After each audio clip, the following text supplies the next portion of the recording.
family, what's good? This is your girl, I am the Bronze Goddess, and it's time for another strawberry letter. Let's go get 'em. My husband and I have been married for 7 years. We dated for 2. During our dating years, I told him the things I like doing. Things like taking long walks, going to the park, jazz concerts, going to the museum, etc. I consider myself a cheap date, but it's the things I honestly like doing, and he told me that he liked doing the same things. During our dating years, we had a blast, and the sex was mind-blowing.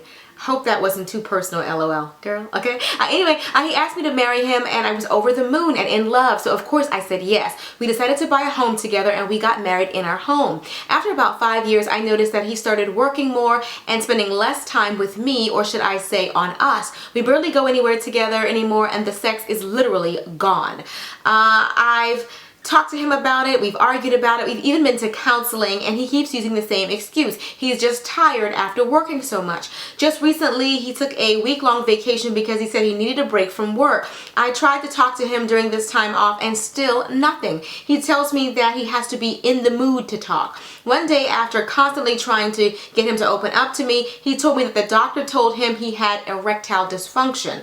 That was a big blow to me, and I'm sure to him. I told him that we can work on this together, for better or for worse, right? Now I understood the distance from me. Even though I'm sensitive to his issue, okay, that's your issue, that's y'all's issue. But anyway, I'm gonna get to that in a minute. So anyway, even though I understand how sensitive the issue is, I don't understand why he stopped being romantic. No hugs, no cuddling, no kissing, no nothing. I told him that sex doesn't have to mean, okay, basically, they don't have to have sex for them to have intimacy. I'm going to word it like that.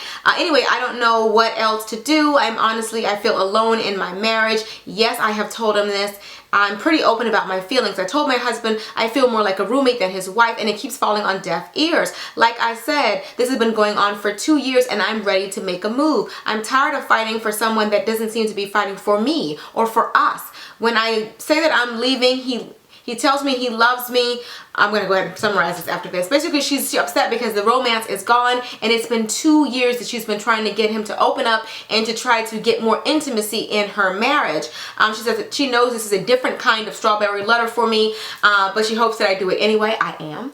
And she also says that she has been praying about it. Wink, wink. Because she knows the first thing I'm going to tell you is, girl, you got to pray about it. I definitely think that you should pray about it continuously. I think that because we're in this instantaneous society where everything is really quick. The internet's quick. The car is quick. You can get your food fast. You got a microwave. Everything is so fast that you expect that when you pray to God for something, it's going to be fast, like an email. And it doesn't work like that. Sometimes you have to, as the Bible says, pray without ceasing. When you really, really want God to do something, you have to take your time, and it may take a while. It's not going to be a quick thing. If you really want to work on your marriage, I definitely suggest that you hang in there and not quit, at least not yet. Not until you have tried everything. You didn't mention in this letter that you had children, so that's one thing that I think is a positive. You don't have to worry about, breaking up a family, even though I do consider, once you're married to somebody, they are your family. But at least the bright side is that you don't have children. What I think that you should do, I think that you should, like I said, pray, and you may want to look at the situation a little bit more from his side. Erectile dysfunction is not necessarily just he's not feeling you, you're not looking good enough, he's not into you. Erectile dysfunction could stem from any number of things. And it could even be physical. Physical situations, physical conditions can actually lead to erectile dysfunction. Things like heart disease, diabetes, high blood pressure, high cholesterol. Look it up. There are things that could be physically wrong. I also think that there could also be something that's psychologically, like the stress. He already told you in the letter that he is stressed with his job. On more than one occasion in this letter, you said he was stressed. He even took a week off, not even a vacation it sounds like. He took a week off from his job because of stress. I wouldn't necessarily internalize all of this and think that this is me. He told you it's not you. I think that he is overwhelmed at his job. I don't know if it's his supervisor, if he's tired of doing what he's doing, but I think the very first thing you should do, obviously, is to pray. But the second thing you should do is try to figure out what is the root cause for the dysfunction. Because sex among married people is beautiful. God thinks that it's beautiful. The marriage bed is undefiled. Let me break that down for some of you. When the Bible says the marriage bed is undefiled, that pretty much means, in the cleanest way I could say it, is anything goes. So, I'm not going to say too much because you guys know I'm classy and I'm a lady, but there is no such thing as too kinky for two married Christian people. Like, no, or even just two married people. There's no such thing as too kinky for the most part, okay? But so I think that you should really get to the root of what's going on with him, and I think you should work with him on that. Now, what you find romantic and what turns you on is not what turns him on. You know, I've heard the saying, men are from Mars, women are from Venus. I'm not sure if you're familiar with that saying, but basically, men don't think the same way that we think. For a woman, especially somebody like myself, for me to feel sexy, I have to be dolled up. My hair has to be right. Like today, you know, my makeup has to be on point. I have to wear a cute outfit, all of that. I have to feel good. I like the way my body looks, all of that for me to get in the mood. I have to like the way I look. Also, you know, to feel sexy. But sometimes some women feel they have to wear lingerie to feel sexy. But that's not necessarily how a man thinks. You could have on no makeup, hair looking like Who Shot John, just took your micro braids out, and you know, be, hey girl, you looking good. Girl, you looking good in that towel. Good God, girl, you looking good. My. Like, just, I think that you need to figure out what turns him on. This may be a little bit less about you and a little bit more about him. I think you should sit down and talk to him. You see, you've already been to counseling and you've already prayed. Why don't you guys also start praying together as a couple? God, you know, holding hands and actually praying to God together. The Bible says whenever 2 or 3 gather together, He is in the midst. So you get with your husband and you guys pray about this together as a couple. This is just an obstacle. You haven't been married very long. You're still almost in the newlywed stage. I think that you should really work on this. And see, this will show you how strong you guys really are. But there's something going on here that's more than just you not getting enough sex. There's something there. Men aren't necessarily, at least not all men, I don't want to generalize too much, but men aren't always the best at communicating how they feel. We like to talk. We're very in touch with our feelings. He may not have Drake-like feelings, okay? You know, Drake's really in touch with his feelings. He may not be a Drake, okay? He might be the strong silent type. It may take a little bit longer to get him to really open up, but from what you said in this letter, he's told you everything. He told you I have to be in the mood to talk. I have to be in the mood to want to have sex. This job is really stressing me out. Like, he's told you what it is. Stress is one of the things that can cause erectile dysfunction. So how can you guys alleviate that stress? Does he have to switch supervisors? Does he have to go to another department? Can he ask for a transfer? Does he want to go back to school to find a new career? Like, find the root of it. But from what you've told me, it seems like the root is that stress. When a man is stressed, sometimes he can feel like he has nobody to go to.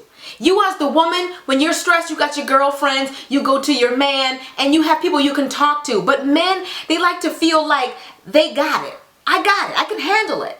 I can handle it. And they don't want to seem like they're whining. They don't want to seem like they're some kind of punk if they talk to you about how they really feel about the job. Because some women, you don't even want to hear it. You want them to just deal with their job. You want to come home every day and complain about your job. Guilty. Complain about your job, but you don't really want to hear him complaining about his. Maybe he just, I know you guys went to couples counseling, but maybe he may need to talk about someone and he needs to find different ways for him to alleviate that stress that he's going through on the job. If it were me, this is what I would do.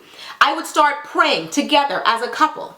I would get to the root of finding out what's going on with this erectile dysfunction. There's medication he can take, and if he doesn't want to go that route, you can find holistic things that you can do. You need to ask him, get to the root of what turns him on. And try to do more of that. If that means you have to buy a wig and take on a fake persona just to keep things spicy, whatever you have to do, but I don't think that you should give up on this. But the third thing I think you should do is maybe have him talk to someone about what's going on, or encourage him to do things that relieve stress for him. If he's someone who likes to play golf, set up a golf thing for him, or take him to the movies. Whatever it is that your husband likes to do to unwind, help him to alleviate that stress. If that means he needs to talk about it, if that means he needs a journal, I think there is more here then he doesn't want to have sex with me. It doesn't sound like you think he's cheating. It doesn't sound like he wants to leave, or he would have took that opportunity when you said, I'm just take my bags and go. He would have took that opportunity if he didn't want to be with you. He does want to be with you, but he cannot seem to communicate to you how he feels. And all you can worry about is that I don't get enough romance. Where's the romance? There's more to it than that. Pray. Continue to pray. and pray with your husband. Get to the root of what's going on with the sexual dysfunction and figure out how you can work that out. Find out ways that you can help him to alleviate that stress. But I don't think that this is over. This is difficult, but it's not a deal breaker, at least not in my opinion. Work and fight to save your marriage. At least give it one more shot, because when you end a marriage, the thing about it is, the reason why I'm not a huge fan of, telling you to possibly leave your husband. I don't never say that anyway. That's not really my place to say that. But you guys sound like you still love each other. When you love each other, you can work it out. Love conquers all, or at least most. I think that with the both of you loving each other as much as you do, I think you can find a solution to this. It's just going to take a little bit more of you. This may require everything that you have to fix. And I think that don't take it personal. Now, I just read a strawberry letter that somebody wrote me. The man left her because he said that she gained too much weight and he wasn't attracted to her anymore. Your man's not telling you that. His mind is elsewhere. You have to find out what's going on with the mental before you could even work on the physical. You're so busy worrying about the sex. Let's figure out what's going on mentally. Because I know people assume that men are just sexual beings and all they want to do is have sex. Some men do, but some men, things have to be okay. He can't have sex with his mind stressed like that. He needs to focus. Find out what's the core of the issue and see what you can do to help him to alleviate that. If he needs to transfer, if you need to downsize, because how do you know? You said you guys bought a house. Is he keeping this job to help to afford this lifestyle? This lifestyle that he may think that you want. And you may not want this. You may want your old husband back. You may say, man, I was happier when we were living in an apartment. Well, if downsizing will help him to be happier, would you consider that? That's the kind of thing you need to be discussing with your husband. What can we do to get this stress off of you? I love you, and I don't want you to be stressed. How can I help you to alleviate this stress? We don't have to have this big house. If it'll make you happier, we can downsize.